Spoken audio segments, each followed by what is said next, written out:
Where in modern-day Turkey is your family from? My father's side is from a town called Garmuch, close to Urfa, and my mother's side is from Urfa. And do you know what their trades were in Garmuşi Urfa? I'm not sure about my mother's side. I think her grandfather was a tobacco cutter, because I've heard that story. But my father's side, uh, my grandfather's grandfather was a pot maker, hence the last name. Because in Turkish, Kazan is what's the word for iron pots, and that's what uh, my grandfather used to make. That was his trade. Wow. And um, do you know anything about their stories of when they had to leave these towns and go to I don't know the stories about my father's side. I know some things about my mother's side because I've heard her telling us the stories she heard from her grandparents, but I haven't seen them, so I don't know the direct stories. But I know that her grandfather was a teenager when they got to Aleppo. Her grandmother was much younger; she was a child. And what I know as an interesting part of the story is that when in Aleppo, Urfa also had a big Assyrian community who are correlated with the Armenians, as I know.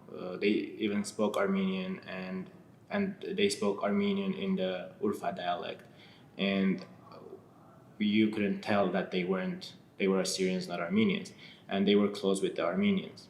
And even when they also they were also Assyrians also, as you know, were deported during those years. And back in Aleppo, when the people who were neighbors or uh, bosses of my great grandfather saw him in Aleppo and recognized that it was Hovannes.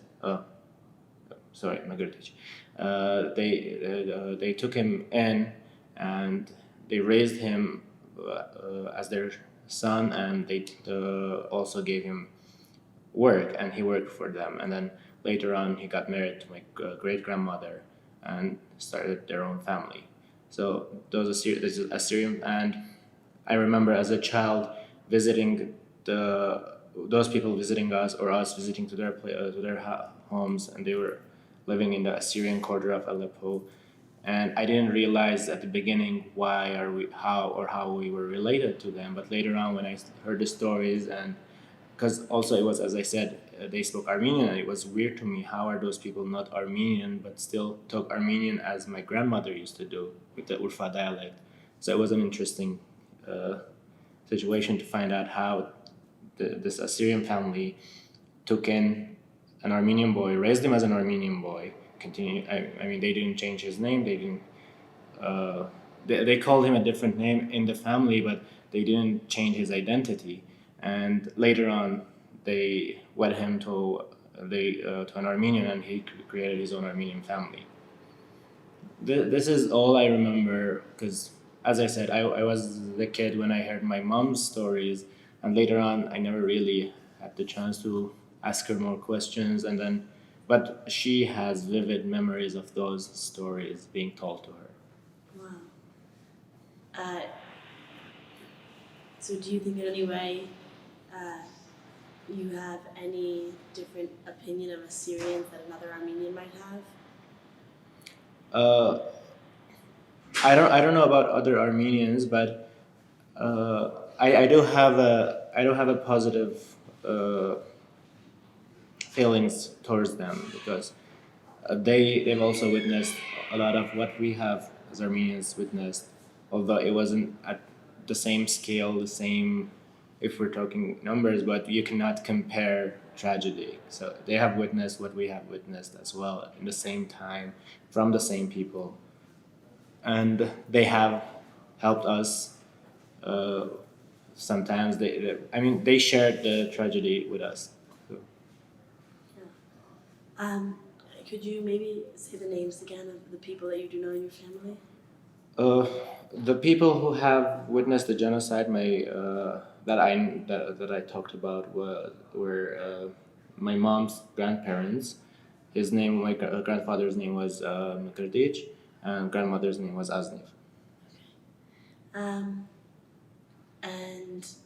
so then, when they arrived in Aleppo and started to create a new life, do you know what their trade was there and how they settled in and what that process was like? So as I said, I'm not sure about this story, but I think at some point Mkrdich saw Aznif at a orphanage or something and recognized her being a neighbor or a family, like not a relative, but I think they knew each other from back in Urfa. That's how they got married. But Mkrdish's trade was with the Assyrians. He cut tobacco. That's what their business was, and he used to work for them. So that was his trade at first. Do you know any of the challenges he might have faced when starting a new life in Aleppo? Not sure, not really. Well then, how about we talk about your family, and so from Mkrdich, how your family was creating new lives for themselves in Aleppo. What did your parents do, and what was your family life like? Well, I can start from my grandparents. Uh, on my father's side, my grandfather was an ironsmith, and that's how he created his family and raised them. He had 5 children. I have 3 aunts and an uncle, other than my father. They lived in the town of Tel Abyad, in the north of Syria, until my father's childhood years. And my father is the oldest son, so he spent some of his childhood in Tel Abyad until he had to go to school. So he moved at first with his grandparents to go to school in Aleppo when the family was still in Tel Abyad. Later on, my grandfather took the entire family to Aleppo. On my mother's side, my grandfather was a taxi driver. That's how he actually, yeah, he was a taxi driver. He would also take private, like he would take people out of town. Uh, I have an aunt, and like my mom's side are only 2 siblings, 2 sisters. Uh, they were raised in an Armenian manners, in an Armenian way, traditional way. They went to Armenian schools, and later on, both my mom and my aunt and my father, uh, uh, to continue their education after high school, they came to Armenia. They took their educations in Soviet Armenia back then in the 70s, and returned to Syria to create their own Armenian families. Why did they come to Armenia? For education. In the 70s, Soviet Armenia had started already to open up a little bit. So the Soviet Union generally started to open up, and people were able to visit, and it was popular back then for Armenians in Syria to come to Armenia to study. That's when it started. A lot of students, or late 60s, early 70s, a lot of students started to come to study here for good education. Well, for Armenians it was because it's also the homeland, but Soviet education in the Middle East, in Syria, was popular back then. A lot of Arabs too went to Moscow to study back then. So Armenians chose Armenia naturally. It's the same education, but it's also in their homelands.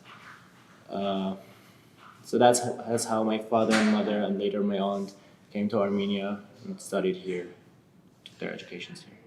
And then, in what year did they move back?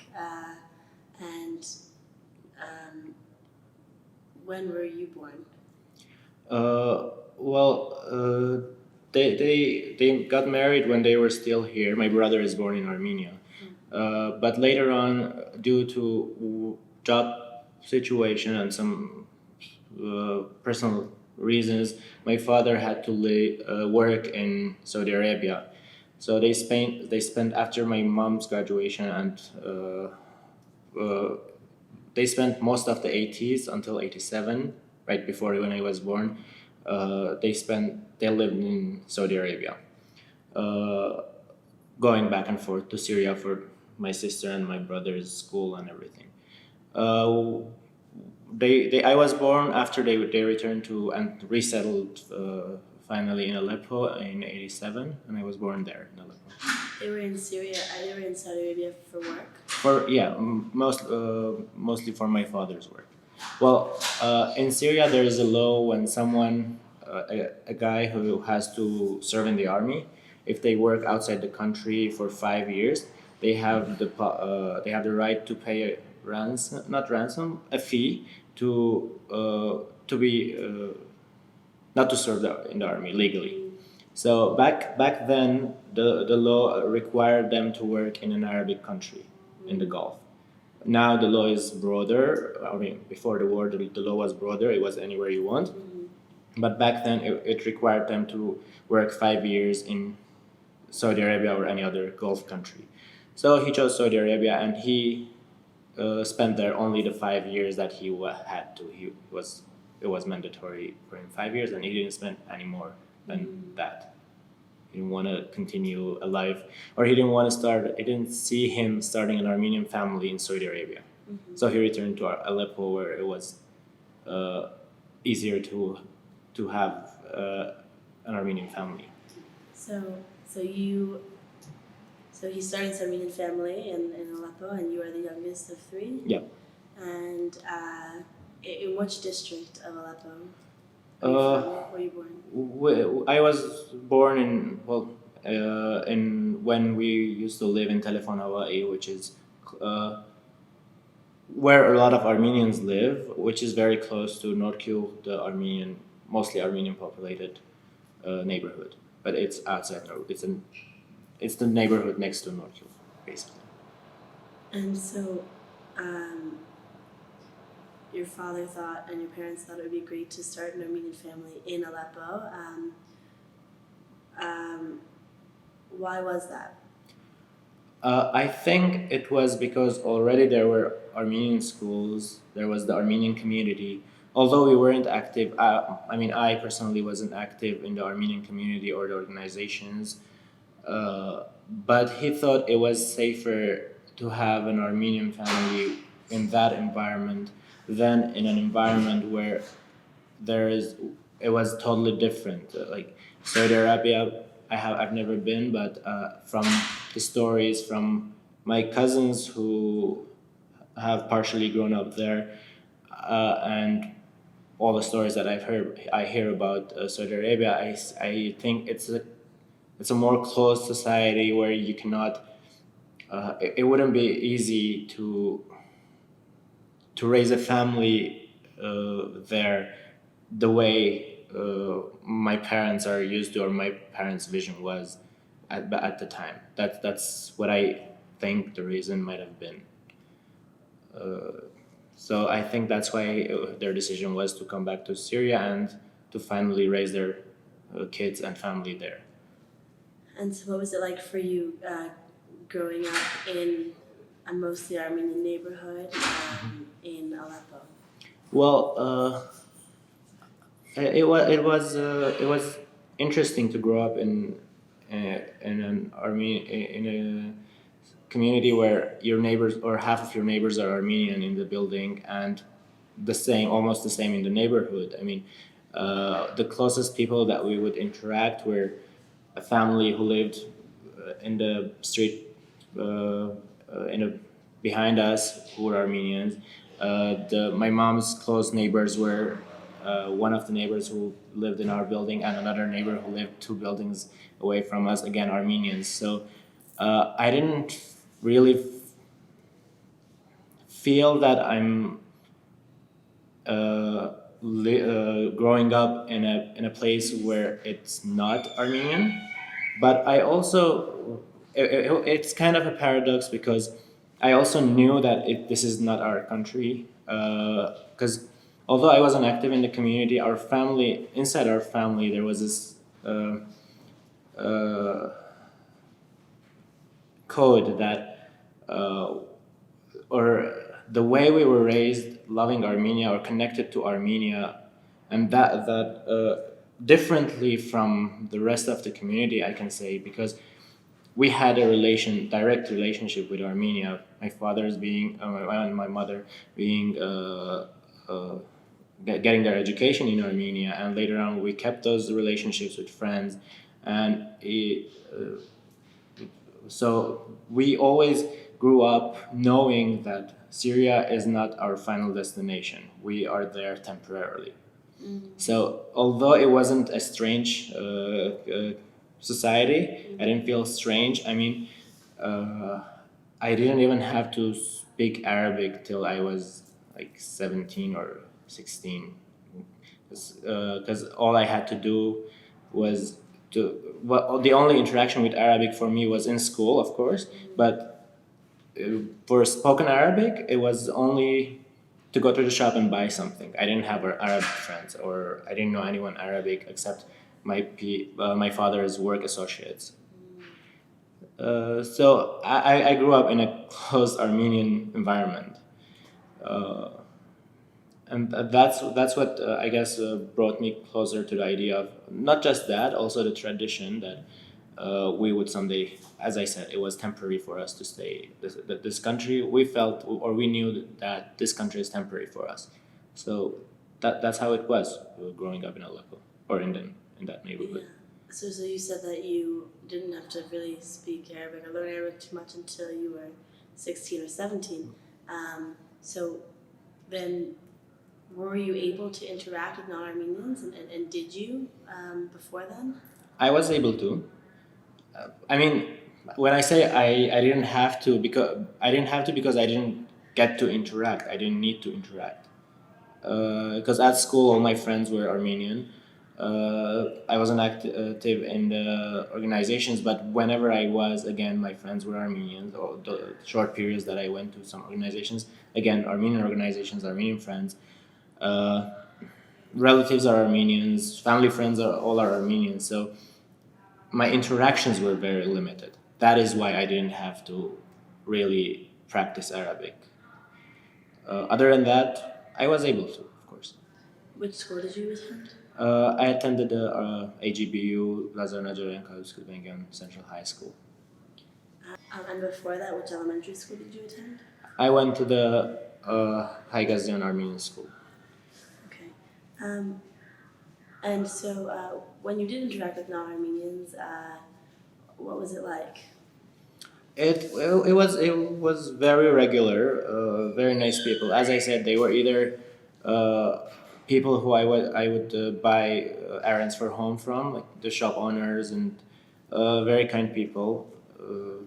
As you have probably heard many times, Syrian people were very kind, and I guess still are. Although they might have changed a lot in the past 10 years that I haven't been there, and 5 years that the war was happening, but still they are very kind people. They're harmless. They mean no bad to anyone. Uh, Personally, I've interacted with people who were work associates for my father. So whenever I would go to his office or to his workplace, I would interact with those people, and again, they were very nice people, and they were from different parts of the society. I mean, there were Arab Christians in the office. Some of the engineers he worked with. There were Kurds and Muslim Arabs amongst the people who did the construction people and the carpenters and different people he worked with, and they were very nice people, and I did like interact. I didn't mind interacting with them. And growing up then in this Armenian community within Syria, did you feel more Armenian or more Syrian or a mix of both? How did you identify yourself? I did, and I always did, and still do identify myself as an Armenian only. Of course, I don't deny my Syrian citizenship. I am a Syrian or Syrian nationality even. I do have that culture in me, and I love it, and I love to embrace that part of the culture. But I identify myself as an Armenian who had to be born and who had to be raised in a foreign country, which is Syria. Still, Aleppo is stays my birthplace. I spent my entire childhood till I was a grown up, till I was 18 there. A lot of memories, a lot of things that connect me with Aleppo, different parts of Aleppo, but still, it is a country that I lived in, but it is not what I identify myself with or by. And have you had any difficulties reconciling the two identities at any point? Well, I don't think I had the reason for that because, as I said, my identity was the Armenian identity who has parts of two cultures very similar to each other, actually, because we're both from the same part of the world, so it's not as different. Maybe there are differences, of course, because of different influences or different reasons, but end of the day, still we are in the same bigger region of the world and we have a lot of similarities. So now regarding growing up in Aleppo and your childhood and your teenage years, is there anything else you'd like to add? Maybe some activities you were involved in, or what? Well, back in school, I always tried to be active. Like whenever there was a holiday and there was a play to be created or an event to be organized, I would try to participate in that, especially if it was an Armenian holiday or an Armenian event. That was later in high school, of course.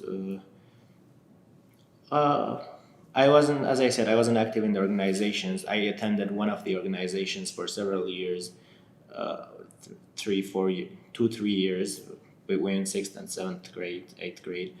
But that was the extent of it. Because, as I said, it was a different Armenian ecosystem inside our family than the one outside the family in the community. The community had the more traditional view of being Armenian, keeping the Armenian heritage, and being Armenian in diaspora. Whereas inside the house, it was more connected to today's Armenia, the Armenian Republic. Uh, our family friends were like a lot of the close family friends were people who either studied in Armenia or one of the couple is from Armenia, either the husband or mostly the wife, but sometimes even the husband is from Armenia. So we interacted with, if you can say that, Eastern Armenians more often, and we were in direct connection. Other than that, one thing that I would like to add is, as I said, it was a family tradition to come to Armenia. So I knew from since I was a child, uh, growing up, knowing that my parents, my aunt, who we were in close connection with, like the close family circle, they all studied in Armenia, and we heard from our parents that you might someday go to Armenia too. So we knew that the possibility exists. And later on, when I was sixth grade, my sister actually graduated high school and came to Armenia to study. And at that point, I realized that this is really happening, and whatever for years I heard before, it's actually going to happen. And I got excited for that at that age. I was 12. So everything changed for me at that point. So at that point, it was more certain that this is a temporary place, and in 6, 7 years, when I graduate high school, I will be going, and I knew that when I go, I will not return from that age. That is why I didn't really create a life or even consider creating a life back then. I mean, this happened subconsciously, of course. I mean, if you know that here for only 10 days, you don't start long-term friendships and relationships because you know you're not going to maintain that. You're going to go in 10 days and you're not going to be in connection with this part of the country, world anymore. So there isn't more than this that I can tell about Syria. So, did you move to Armenia for university? Is that when you left? I left when I graduated high school, and of course I came to attend the university. But I still call it the point where I moved to Armenia because, uh, unlike other friends of mine who came for the university but later on stayed because they loved the country or because they had to because of the war or because they had some job opportunities, unlike all those friends of mine, I actually came to stay. And I knew that when I entered the country, something really interesting that the next morning, because we came late at night, and the next morning we were walking in Yerevan for the first time in my life, and my mom knows more about Armenia than I do, even though she lived here 30 years before that. Uh, and I told her when I'm walking with my mom, I told her I don't really feel that I came to a new place. That feeling that you have when you visit some place new, that you're strange and you don't know what's going on, you're not sure yet the first several hours. I didn't have that in Armenia, and that actually reassured me that I'm on the right path, that I'm doing the right thing, and I'm happy with it. And that's how I stayed. After that, the longest vacation, except one time that I had to go because of financial reasons, I had to stay in Syria 3 months. Other than that, all my visits were 2-3 weeks, the longest, because they were visits, and that was only visiting. I didn't consider staying there anymore after that. So, did you feel that when you went back to Armenia, or when you went to Armenia, it was as if you were going back to a homeland, even though it wasn't the same part of Armenia that your family had lived in 100 years ago? For me, it was a returning, yes, in a way. Of course, it was returning to a different portion of the bigger homeland, but I had that realization that this is the Armenian state that exists on the world. This is the piece of land that we have today, and this is homeland now. I don't know how big or how small it could be 10 years from now or 50 years from now, because maps keep changing. That's how, unfortunately, politics work. But I will still know that one town, at some point, hopefully it doesn't get there, but if there's only one town called Armenia and that's the Armenian homeland in this area, then I will call that my homeland. It will be, if I return there, it will be returning, no matter which town it is. And so, what were your first few weeks like here in Armenia? And what year was this, by the way, that you moved? It was the year 2006. The first 2-3 weeks were very touristy because the entire family came. We all came together, so we spent a good time with each other. After the 2-3 weeks, most of the family went back. My mom stayed with me until I started my university.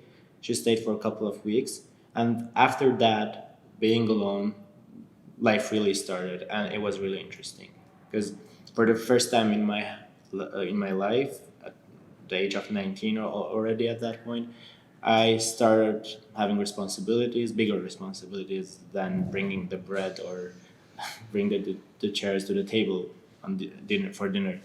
I had to take care of myself. I had to look for an apartment for myself. So it was really interesting. And looking back, I'm really glad that I had, at that age, I had the privilege of having the chance to create a life of my, taking care of myself. Of course, a lot of things I haven't probably done right because I failed a lot. Sorry. So, of course, I have failed a lot of times. I've done things the wrong way a lot of times, but that's how you learn. And the reason I'm saying it was a privilege because we don't have that culture in the Middle East. In the West, it is, especially now, it is normal that someone graduates high school, you know better, graduates high school, you go to college somewhere like in a different state, far from home. But in Syria, even those who were educated, or I mean, boys or girls, everybody had to live with their parents till they were married, and that would be like late 20s. That is why I call it a privilege, that I was thrown out and I had to learn on my own. And of course, my parents were there for me. They would support me financially and in any other way possible. But still, you're in a different country, you're in a different environment, and you have to take care of yourself. And that was really interesting. What differences did you see between your Armenian community in Aleppo and the Armenian community here in Armenia? A lot. One of the downsides of being a close community is that you are, at some point, the community might start swamping. You don't have, you don't, if the community doesn't open up to the other people around them, they will start, they will stop progressing. They will stay in the. So there was the mindset. First of all, they were still in that traditional 19th. To me, I might be wrong, but it was from. It was very similar to the mentality and the mindset of the Armenian community in Istanbul, Bolis, right before the genocide. The hierarchy, the organizational hierarchy, the people, the rich people, the poor people, and I didn't like that. Whereas in Armenia, that didn't exist. Of course, there are the social levels in Armenia too, but you didn't notice that because this was an entire country of that, and an entire country with its problems and downsides and upsides, but it's not a closed society. You have more place to grow. That was the main difference. Uh, of course, as is the case with any Armenian, you have the first, more than cultural shock, you have the Armenian shock. Maybe I don't know. I'm coming up with this word where in diaspora, and you guys know, we have a vision of Armenia in our minds that it is the perfect place to go to. It is heaven on earth, and because we've never seen it, all we know about it, the stories we hear about it, and it has to be this perfect place. You come here 2 3 weeks or a couple of months in, you interact with bad people, you interact with corruption, and you realize that no, this is not that Armenia. That's the shock, but it doesn't matter as long as you get over it and realize that it is a country with its flaws and it has all the problems that any other country might and do have. So once you pass that, it's a normal country. It's a beautiful country, and it is in a way for Armenians heaven on earth. It can be considered heaven on earth for Armenians. Do you think that in any way, by leaving Syria, where a lot of Western Armenian culture was propagated, do you think by moving to Armenia, you've lost any of those traditions or community events and feelings that you did have back there?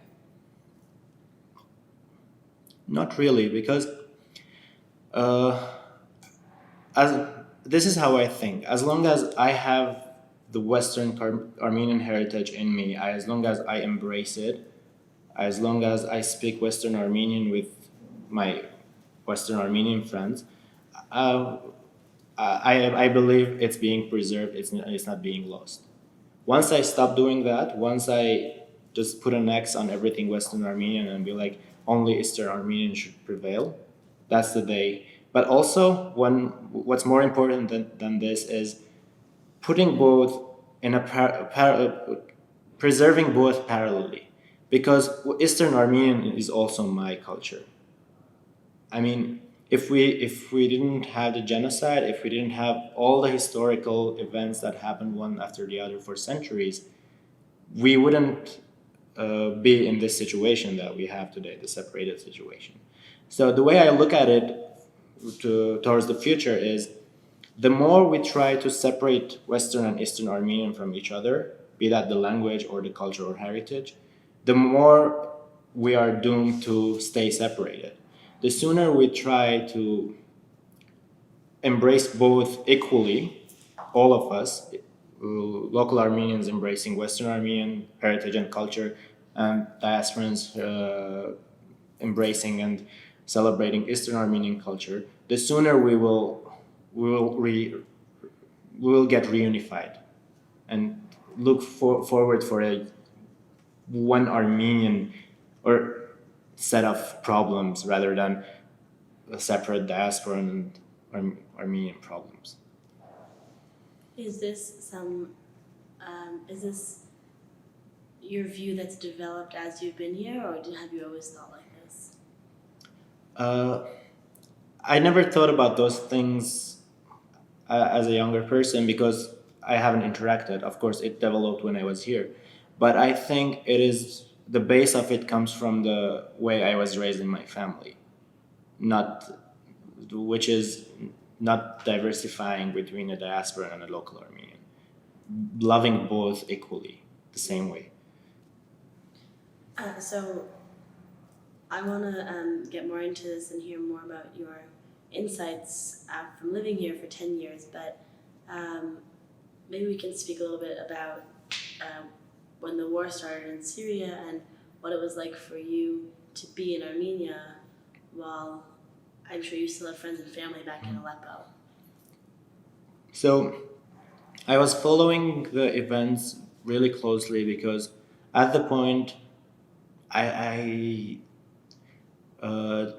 tended to call myself a revolutionary person, and so when the Arab Spring, so-called Arab Spring, started in Tunisia, I started following it, and I closely followed it in Egypt because for some reason I really like Egypt, the Egyptian culture, and the entire Egyptian modern history. I really have a thing for.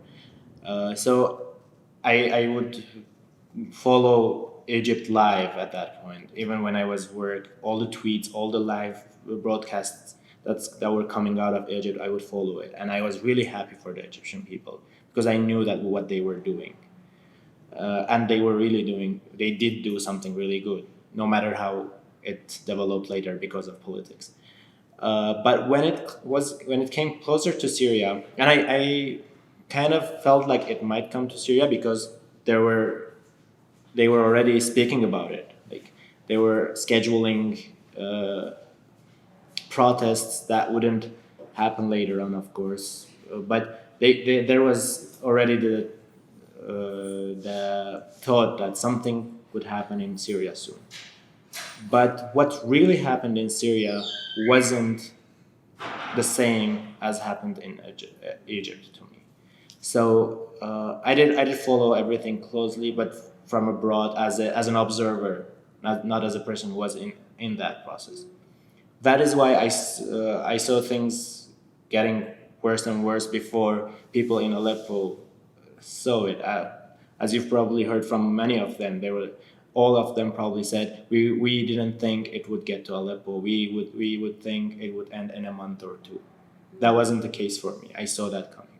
It was hard because I had family at that point. My brother and my parents were still in Aleppo, and it was hard to imagine having a family in a war zone. But it wasn't shocking to me. It wasn't surprising what happened. It's devastating that it happened sort of artificially, and it was turned into a war for geopolitical reasons, for some odd thing the big players wanted to. We don't need to go in there, but it is devastating, but it wasn't surprising or shocking. But when you were in Syria 5 years prior, had you noticed anything different in the political climate that would have signaled that this was coming? I didn't see anything different 5 years prior when I lived there, but my last visit to Syria, which was in 2010, I did see that. I did see that because also my father mentioned it. And this was the case. When I visited 6 months prior to the protest starting, I visited Syria for the last time. And I was there for 3 weeks, and everything was normal. Life was as it was before. Everybody was happy. Everybody was living in their houses. Of course, there was some economic crisis, but that was the case since 2008, etc. But there was one small detail that had added up to the city, which was small police checkpoints in the corner of almost every neighborhood or almost every street next to the schools, and 24 hours you would see two policemen in those boots tending the streets. Of course, the narrative for it was public safety because thefts are increasing, so we're adding safety to the town. But my father's idea was that something's boiling up, and that they wouldn't just put two policemen in the corner of every street just for public safety. So 6 months, 7 months in, when things go from protests to shootings, I remembered that and I was like, he was right. Something was boiling up at that point already, and the authorities knew that something is boiling up. When the fighting did reach Aleppo, what are some things that affected you, if anything, that you heard about from Armenia? Things affected me only positively, luckily, because at that point my brother already took his family out and came to Armenia. A month after that, my mother joined us, and my sister was already out of Syria for years before that. She lives in Dubai. So the only hard part was that my father had to stay there. He didn't want to leave everything behind and just come to Armenia. So he stayed there. That was the only negative situation, that we had to worry about him, and it was hard to communicate with him. Only one of us could, like, if we were lucky enough to have a line of communication with Aleppo, only one of us every week, once a week or twice a week, could be able to talk to him at that point. But other than that, I was really glad that they just left, especially with when my brother left, because he had a newborn at that point, and his other kid was 6 years old. She was about to start school, so it was the best thing for them to leave, and it was the best decision that he made. How and when did they leave? They left in 2012, mid 2012. So they didn't have to wait till things are really bad. They left after bombings and shootings or fighting in Aleppo started, but it wasn't. They came in regular flights. My mother had to take would go to Damascus and then Beirut and then fly in from there. But my brother took a direct flight from Aleppo. And is your father still in Aleppo? He is still in Aleppo. And what does he do? He's an engineer. After the war, all I know is he was able to take care of himself through contracts. Because, as you know, even under a war, there are times that are better than other times. So, whenever it's more stable, things go back similar to when it was normal. So he was able to provide for himself for the past 5-6 years. And does he have any desire to come to Armenia? I think he's starting to get tired already, because also he's getting old. He's almost 68 years old, and he's realizing that now is the time to already take that decision already. He's considering options, luckily, and this is really news. I found out about it last night, so I'm really excited about it, and I'm glad that he's willing to do that finally. Congratulations. Thank you. Are there moments where that where you've been scared that something might happen to him in the years that he's been there during the war? For I know that he was always careful and a strong person, and he raised us the same way. So uh, overall, there almost wasn't similar situation, except for once, or actually twice, when rockets actually fell too close to our neighborhoods, and during those weeks we didn't have, as I said, a line of communication with them. So I didn't know what he was doing, and I didn't know. I just heard from the news the name of our street or the name of our neighborhood and heavy bombing, and I was like, is it how far it is from our street? Because luckily, the portion of our street in the neighborhood was one of the safest. Like 100 or 200 meters away, both sides there were bombings, or all sides there were bombing. Bombs fell, rockets fell, but our part of the street was relatively calmer, and I'm really glad that we were that lucky and he was safe. But that moment happened twice, when the name, like specifically the name of the street, comes out on the news, and you get this, like you get a shock throughout your body, like lightning, that for a second maybe, and then you research.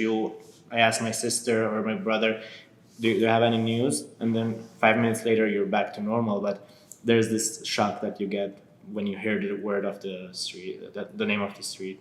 And that was it. So have you then from Armenia been keeping up a lot with the news in Syria? For a long time I did. For a long time I did, for the same reason I followed also Egypt, because I had for a long time I had an interest in politics, and specifically in the Middle East and the region, and that is how I chose my major in Armenia later on, or before that. But at some point when I realized that it's the same news. One week it's good, the next week it's worse than before.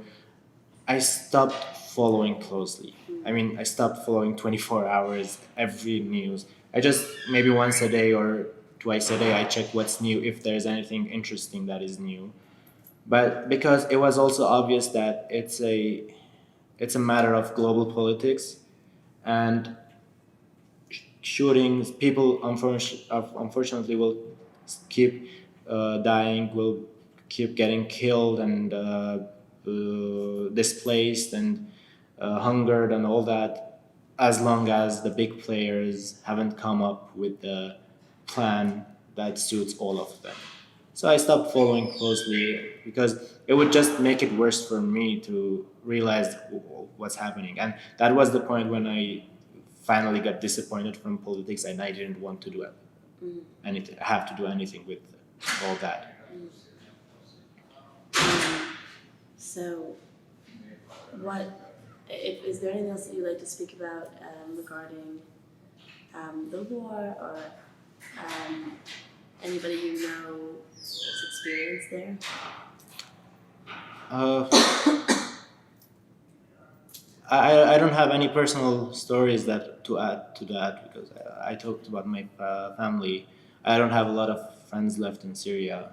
I As I said before, I didn't have a lot of friends in Syria when I was growing up, because I knew it was temporary that I'm staying there. So I didn't really create any relations there.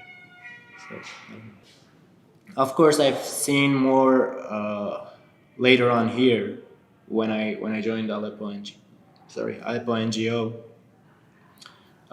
seeing all those families that I didn't know even existed, knowing all those new people, uh, really nice people who are in a really bad situation now, coming from having really good lives back in Syria, rich or not, middle class or poor or rich or whatever, but they had decent lives. They were satisfied with their lives, and now they're they became refugees in a country which they call homeland. That was sad, of course, to see that.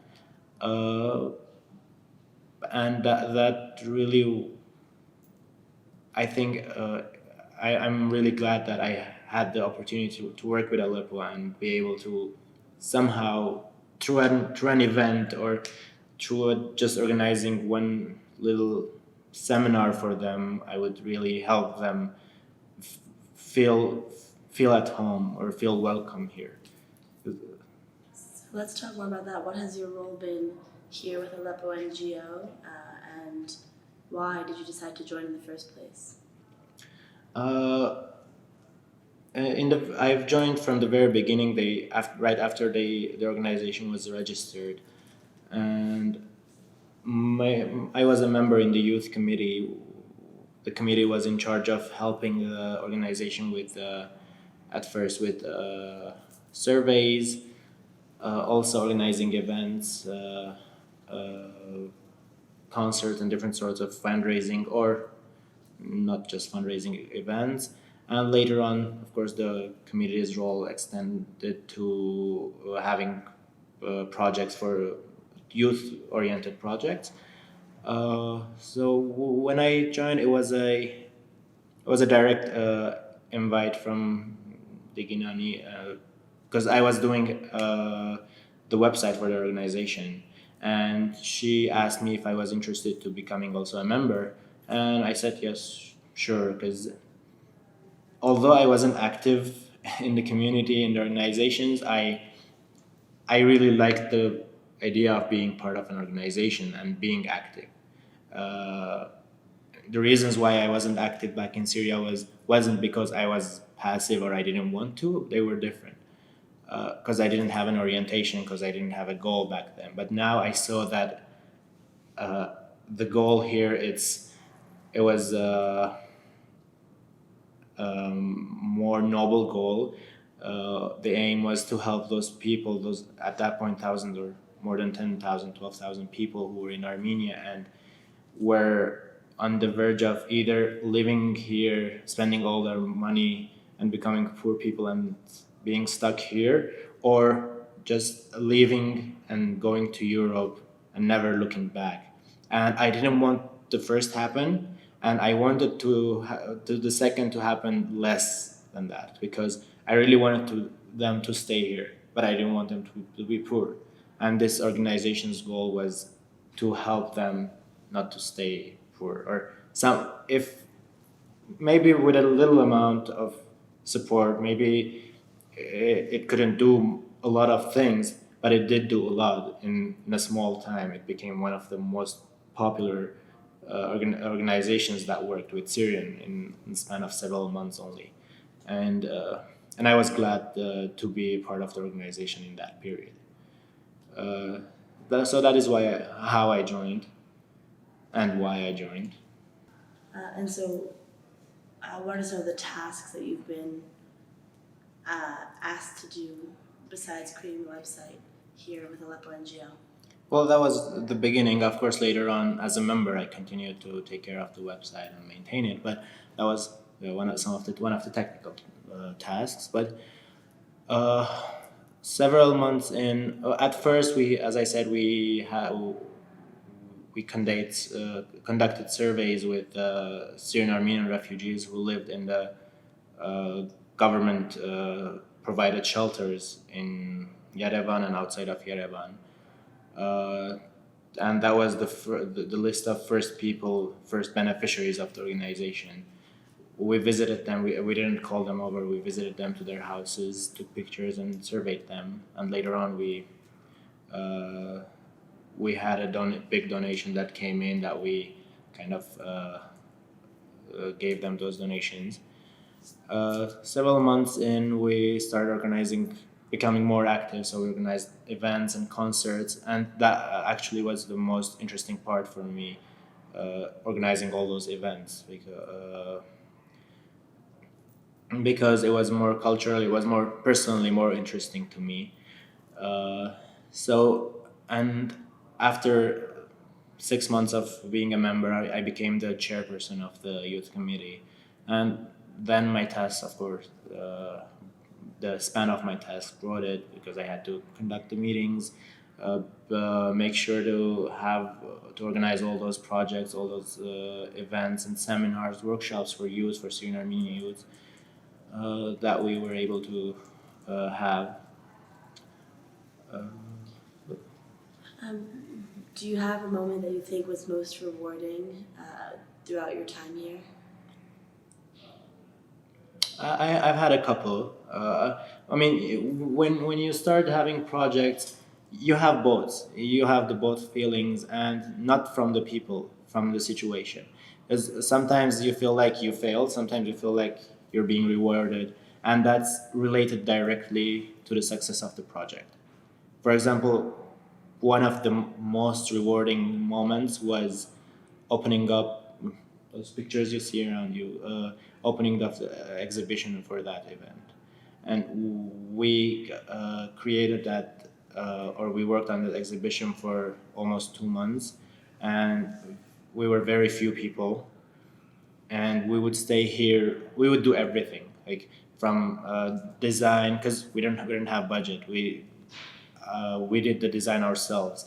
We would paint the frames ourselves on our own. We would do everything on our own. And and at the opening of the exhibition, when you see people are there, when you see that how beautiful everything is on the walls, that's a rewarding moment. Could you speak a little bit more about this exhibition? What was it? This exhibition was a very interesting exhibition. The initiative came from a group of French Armenian artists, painters, sculptors, photographers, filmmakers, who wanted to gift us a bunch of artworks of theirs. So we organized the exhibition sale, and we used all the profits for our project. We started a line of communication with the head of this group. It's called Diaspora Arts. That's their name. And they said we can send you around 50, or we can bring. They wanted to come, some of them, and with the leader of the group. He said, his name is Vache Demirjian. He said, I will bring around 50 artworks, and we can work on that. And I was really glad. And later on, when he came here, or even before he came in, he had an interesting meeting in Paris with another Syrian Armenian caricaturist, painter, animator, Vrej Kasuni, who lives in Armenia for almost 20 years. He met him in Paris, and they talked about the project. And Vrej said, I know the organization, I know Hagop, I want to join too. So that's how it started getting another scale. And when he came here, we met again with Vrej, we met with other artists through Vrej, through Vache, and Syrian Armenian and local Armenian artists started joining.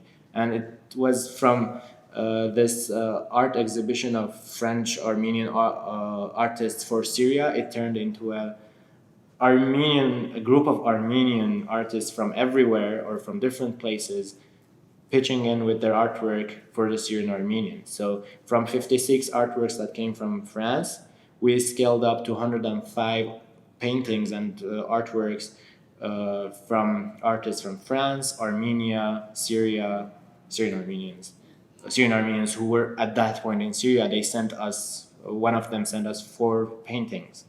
Another one who was from Syria, a photographer who is now living in the Emirates, in Dubai, he sent us 3 photos. And most of the artworks, especially those who came from France and a couple from Armenia, were made specially for the exhibition, for the Syrian Armenians. Or of course, some of the works are older works because the artists didn't have the time for it. But the majority of works were created in the span of 4 or 5 months for the exhibition. That's amazing. Congratulations. Thank you. So you worked with Aleppo NGO as one of your jobs here, or volunteer jobs here in Armenia. But what else? Do you have another occupation? And also, what did you study in university? I studied Turkish studies in the university, Oriental studies, but I've also worked as a web developer simultaneously with education, and because of the market demand, also because, as I said before, I was kind of disappointed from politics, I decided to stick to web development and continue my occupation in that area, in that field. And after being here now for 10 years in Armenia, what do you think has been a biggest challenge, or a big challenge being here, living here?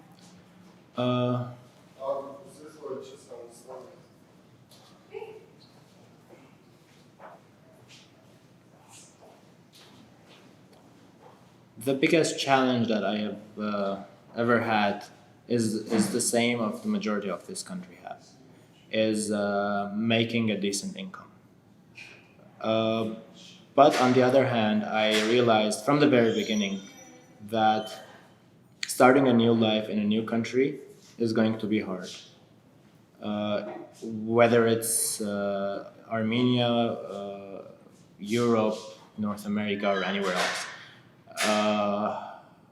Of course, some will argue that there are government support there. I will not go into that. I will stick to my opinion that starting a new life anywhere is as hard as anywhere else.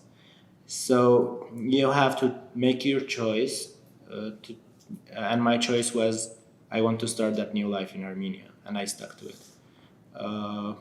And things couldn't be better. It's getting, I mean, there was a point in my life where I had to work as a waiter, where there was a point of my life where I had to live with less than $200 a month, but that was my choice, and I'm happy with it. And now I'm not in that situation anymore, and I'm glad that I stayed. I never left. So the challenge is the same, as I said, as the same as any other resident of Armenia, be that citizen or a repatriate or a expat have, which is finding a decent income. But with hard work, you can make that happen. And you mentioned earlier that you really wanted your family to come to Armenia, and that I'm sure had to do with the war, but maybe you've mentioned before in other conversations that you really want people to be coming back to Armenia, and with these difficulties that exist everywhere, you're saying, how do you think that would be a realistic goal, and also why do you feel that way? Why do you feel that people should be coming back to Armenia? I need to start with the second question. Yeah.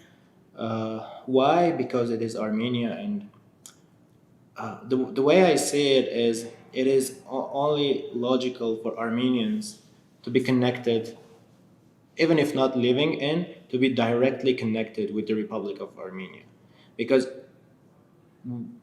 despite all what happened in the past 100 or 200 years, despite everything that's going on, this is the piece of land, as I said before, that we can identify ourselves with. And we didn't have it for too long. And I mean, we didn't have it for too long. Even during the Soviet times, it was there for us, but it wasn't really there for the rest of the world. But now it's there for 25 years. And yes, preserving Armenian heritage, Armenianness in the diaspora is important, but that should be aligned with the reality in the Republic of Armenia, because what is the connection? I mean, when you tell someone that you are Armenian, what does it mean? If they look it up, they will find Armenia, which exists, not like before. So it's a responsibility, kind of, even if we don't live in Armenia, Armenians. I'm not just saying about diasporan Armenians, all Armenians. Even if we don't live here, we should be involved more in Armenia because this is our country. This is what we should identify ourselves with, or this is how we identify ourselves with. Not should. We do that. So going to the first part, how that could happen. For a long time, I was very romantic, as we all are, Armenians. I thought all Armenians should leave everything behind. I was a kid. We should leave everything behind and move to Armenia, sell everything, bring our money in Armenia, and start new lives here. But of course, living through life and seeing how hard it is to create a life, and I'm just trying, I'm just starting, and I'm realizing how hard it is. I realized that you cannot just move everybody in. But what you can do is you can empower whoever is inside the country to keep them inside. And whoever has the chance to come, whoever comes, be that forced because of war or by will, we should support them with everything we can so that they stay inside. One of the ways for this is through education. If we create an educational system in Armenia that not just Armenians in Armenia, not just diaspora Armenians, but the entire world could be proud of. If we have two universities that are ranked top 100 in the world, we can have a situation where diasporan youth would, even in the West, where it is natural to go away from home to study, would consider coming to Armenia knowing that it's going to be as good as the education they're going to get in their in other university in their state or in any other state. So that's one way, because it's easier for youth to start new lives because they're going to start new lives anyway. So why not give them the opportunity to start that life in Armenia? And there are programs that are doing that through volunteering in Armenia. But we can also do that through education. But for that, we need to invest in education. We need to create the educational system that deserves that we deserve, actually, our country deserves. And with this educational system, even the youth in Armenia wouldn't leave, because a lot of the youth that leave Armenia, of course, 100 people leave Armenia every day for work, etc. But if you look at the numbers or look at the opinions, you can see the people who really want to leave are youth people, educated, smart youth people who have skills. And the reason they're leaving is because they see that they cannot grow here. So that means if we create the environment where they can grow in Armenia, they wouldn't want to leave. A lot of them go there with the plan of working for 10 years and coming back. But if they have the same environment here, they wouldn't waste that 10 years in another country. They would stay in Armenia and keep living here. So that's the more realistic thing that I was able to come up with to support repatriation, if you will. Thank you. So, if you'd like to add anything at this point. Is there anything else that you would like to say about this topic, well, actually, I want to rephrase the question. Okay, we can take that out. I'll ask you, how do you think then, let's say people are not coming to Armenia, one suggestion you said is to at least improve the education and the opportunities here so that people aren't leaving. But then, do you think there's a role for diasporan Armenians to be doing something in the diaspora to be more connected with Armenia, if they're not going to move here? They can do a lot, and they have to do a lot because they've put the foundation for it. And by foundation, I mean the national education that we got in different parts of the diaspora, but the same narrative. For 70 years after the genocide, or 80 years, or until the independence, we were living with the narrative of we will go back. So since we started that, why not continue? Why not continue keeping those connections, being more involved economically, politically, socially, in every way? One thing I've been saying recently a lot that has turned into a event venue for diasporans, and we should change that. Another thing, Armenia is living off of charity. We should change that. The millions of dollars that we spend on charity every year should be repurposed, maybe, or partially repurposed. I'm not a specialist, I don't know how to do that, but I can see that it's wrong what's going on.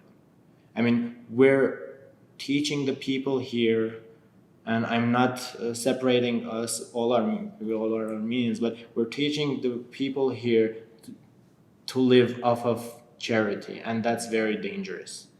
Because when the charity stops, they will leave the country. Whereas if those millions or half of the money, of course, charity is very important, and we should be giving all the time, but we should create a balance maybe. If we also spend money on education, on creating jobs, those people will still get their charity, but they will also be working. And if they're working, they will create their own income, and they will not need to leave. Because people leave Armenia because they need to leave Armenia, because they cannot afford to live in Armenia anymore. That's the worst part. So that's what I want to add. Reconsider our priorities, all of us as Armenians. And to do that, we need to first know each other. Local Armenians don't know diasporans. The diasporans for local Armenians, for the majority, I'm talking like stereotypically maybe, but still, for local Armenians, diaspora is this vague, big, Western Armenian speaking group of people. On the other hand, diaspora doesn't know Armenia, because for diasporans, or majority of diasporans, Armenia is this poor country with a lot of bad things happening there. That's all. That has nothing to do with the historical homeland that we have in our mind. This is dangerous. We need to break those stereotypes, go further and know each other.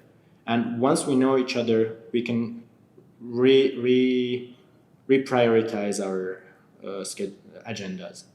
And that's when we can start doing things better, for the better. Thank you, Hagop. So, where do you see yourself in the next 5 years? Hopefully in Armenia. Yeah. I mean, it's interesting because up until 2012, 13, I was very stubborn and very hard-headed. I wouldn't even leave the country for vacation. I mean, between 2010 and 2013, for 3 years, I had the opportunity to go visit my sister in Dubai. I refused to, because I said, I'm not leaving this country. I'm staying in Armenia forever. And I was stupid. But in 2013, I had a life-changing experience through a friend, and I realized that it is true that staying in Armenia is limiting me. It is only justified that those smart youth are wanting to leave to Europe for education, for better education, for more education, to learn new things. So I realized that with that mentality, I was blocking myself. So I opened up a little bit. But I still feel like I need to be connected with this country. And that is why I'm starting my work here. So that I have to, even if I have to go for a month or two for some reason, I know that I have a job there. I know people who are depending on me there. So I will return, because it's my job. It's not someone else's that I can just quit and walk away. So that's the plan. That is how I'm creating my new life here. That no matter where I go, where I have to go for, or however long, I will have to come back in a month or two. That's how I see myself in 5 years too. Thank you. And lastly, if you could describe yourself in 2 words, what would they be? I like to call myself a weird person and a dreamer. but I don't know if how weird I am or how big our dreams are at this point. But still, I guess a weird dreamer. I like that. Is there anything else you'd like to add that you didn't say? No, thank you so much.